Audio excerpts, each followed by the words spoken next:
ఏంటి ఏ విధంగా చూస్తారు? ఈ రాష్ట్రంలో ఒక అరాచకమైనటువంటి పరిపాలన సాగుతుంది అని అనడానికి ఇది ఒక పరాకాష్ఠ.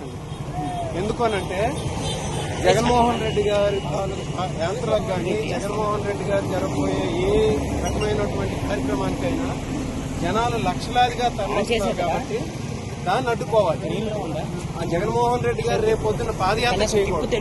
జగన్మోహన్ రెడ్డి గారు రాష్ట్రంలో ఎక్కడ తిరగకూడదు. తిరిగితే లక్షల మంది జనాలు వస్తున్నారు. అది రాకుండా ఉండాలని చెప్పేసి ఆ కార్యక్రమాన్ని అడ్డుకోవాలని చెప్పేసి అక్రమ కేసులు బనాయించి రాష్ట్రంలో ఎక్కడా లేనటువంటి విధంగా ఇప్పటి వరకు జరగనటువంటి విధంగా ఇప్పటివరకు చరిత్రలో జరగనటువంటి విధంగా అక్రమ కేసులు బనాయించి ఈరోజు మమ్మల్ని ఎన్నో ఇబ్బందులు పెడుతున్నారు. మేము లీగల్ గా ఏది జరిగిందేంటి ఆ రోజు నేను చెప్పాను, ఒక జరగనటువంటి కేసు జరగనటువంటి ఇన్సిడెంట్ ఆ రోజు ఏమీ జరగలేదు. ఆ జరగని ఇన్సిడెంట్ ని పట్టుకొని ఏదో జరిగిపోయినట్టుగా ఎస్ఐ గారు మేడం ప్రవళిక మేడం అనే ఎస్ఐ గారిని పెట్టి ఆవిడ్ని బలిపశువం చేసి ఈరోజు మా మీద కక్ష సాధిస్తున్నారు. జగన్మోహన్ రెడ్డి గారిని బదనాం చేసే కార్యక్రమం చేస్తున్నారు. నేను ముందు నుంచి చెప్తున్నాను, ఇప్పుడు మేము ఒక లీగల్ ప్రాసెస్ లో వెళ్తున్నాం. గత 10 రోజుల నుండి కూడా ఎందుకు హైకోర్టు ఆశ్రయించాం. ఎంతో మంది చదువుకున్నటువంటి విద్యార్థులు ఉన్నారు, అందులో ఎంతో మంది ఉద్యోగాలు చేస్తున్న వాళ్ళు ఉన్నారు. వాళ్ళని ప్రొటెక్ట్ చేయాలనే ఉద్దేశంతో మేము హైకోర్టుకు వెళ్ళాం. అయితే కోర్టులో ఇంకా మాకు అది పెండింగ్ ఉంటుండగా వీళ్ళలో పోలీసులు ఏంటంటే ఆంధ్రవలస నియోజకవర్గంలో ప్రతిరోజు మహిళల్ని, విద్యార్థుల్ని, యువకులను అందరినీ తీసుకెళ్లడం, మా క్యాడర్ని తీసుకువెళ్లి అరెస్ట్ చేయడం, ఇల్లీగల్ గా అరెస్ట్ చేయడం. ఈ రోజు దాదాపు ఆమదాలవలస నియోజకవర్గానికి సంబంధించి ఒక 50 నుండి 60 మంది క్యాడర్ ఎక్కడున్నారో తెలియనటువంటి పరిస్థితిలో ఉన్నారు. పోలీసులు తీసుకువెళ్లారు, అబ్స్కాండింగ్ లో ఉంచుతున్నారు, తీసుకువెళ్లి ఎక్కడ వాళ్ళని పెడుతున్నారో తెలియదు. దాదాపు ఒక 50 నుండి 60 మంది క్యాడర్ ఈ రోజు ఆమదాలవలస నియోజకవర్గానికి సంబంధించి వాళ్ళు ఎక్కడున్నారో తెలియనటువంటి పరిస్థితిలో ఉన్నారనమాట. అది ఈ రోజు అది తప్పక ఇంకేం చేస్తాం, క్యాడర్ అందరినీ ఇబ్బంది పెడుతుంటే పోలీసులు ఏంటంటే వాళ్ళ అరాచకం చేస్తున్నారు. అందుకని చెప్పేసి ఈరోజు పోలీసుల దగ్గరికి వెళ్లి లొంగిపోదాం అని చెప్పేసి వచ్చాం. డీఎస్పీ గారి ఆఫీస్ కి ఆల్రెడీ ఇన్ఫార్మ్ చేశాం, డీఎస్పీ గారికి చెప్పాం, వస్తున్నామని చెప్పేసి మా జిల్లా పార్టీ అధ్యక్షులు, నెక్స్ట్ మా అబ్జర్వర్ వాళ్ళందరూ ఎమ్మెల్సీ గారు అందరూ ఉన్నారు. వాళ్ళ డీఎస్పీ గారి సమక్షంలో వెళ్లి పోలీసులు లొంగిపోదాం అని వస్తే మధ్యలో చిలకపాలెం దగ్గర ఇలా ఆపుతున్నారు. ఒక్క విషయాన్ని అయితే మాత్రం గుర్తుపెట్టుకోవాలండి, ఈ రోజు రాష్ట్రంలో ఒక అరాచకమైనటువంటి పరిపాలన సాగుతుంది. జగన్మోహన్ రెడ్డి గారిని ఎలాగైనా అడ్డుకోవాలి. ఆయనకున్నటువంటి ప్రజాభిమానం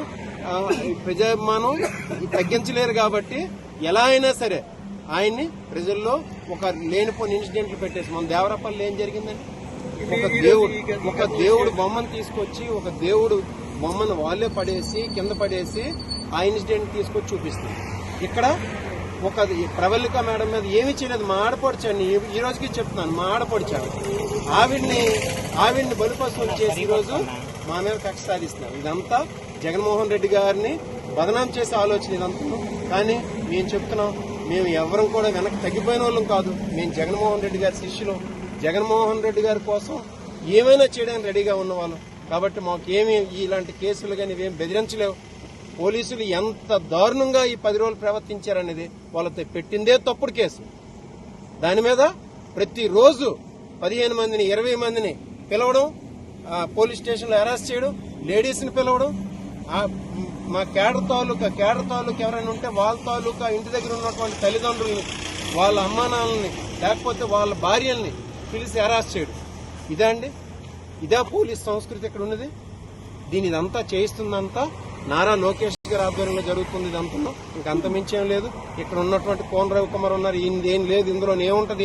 ఈయన ఏంటంటే నారా లోకేష్ గారు చెప్పారు ఈ రోజు దొరికింది అవకాశం అని 10 పేర్లు ఇస్తున్నాడు ఆయన. ఏది ఆంధ్రవలస నియోజకవర్గంలో ఉన్నటువంటి క్యాడర్ తాలూకు పేర్లు 10 ఇస్తున్నారు తప్పించి ఇంకోటి లేదు. ఆయన నేను ఎక్కడికి వెళ్ళలేదు. ఆంధ్రవలస నియోజకవర్గంలో నేను ఉన్నాను, ఇంకెక్కడికి వెళ్ళిపోలేదు. నేను ఇక్కడే ఉన్నాను. జస్ట్ ఒక లీగల్ ప్రాసెస్ ఫాలో అవుతున్నాను తప్పించి ఇంకోటి ఏం చేయలేదు. మేము ఒక లీగల్ ప్రాసెస్ మాత్రమే చేయట్లేదు. గత వారం 10 రోజుల బట్టి ఇక్కడే ఉన్నాం. నేను యాక్చువల్ గా డిఎస్పీ గారి దగ్గరికి వెళ్ళి అక్కడ సరెండర్ అవుదామని వస్తే ఇక్కడ ఇచ్చర్ల దగ్గర వీళ్ళు అడ్డేసి బలవంతంగా నువ్వు తీసుకెళ్తున్నావు. ఎక్కడ తీసుకెళ్తారని చూడండి. అది మీరే ఇప్పుడు ఎందుకంటే డిఎస్పీ గారు క్లియర్ చెప్పారు మేము వస్తున్నామని చెప్పేసి క్యాడర్ ఇబ్బంది పెడుతున్నారు. క్యాడర్ ఇబ్బంది పడకూడదని ఉద్దేశంతో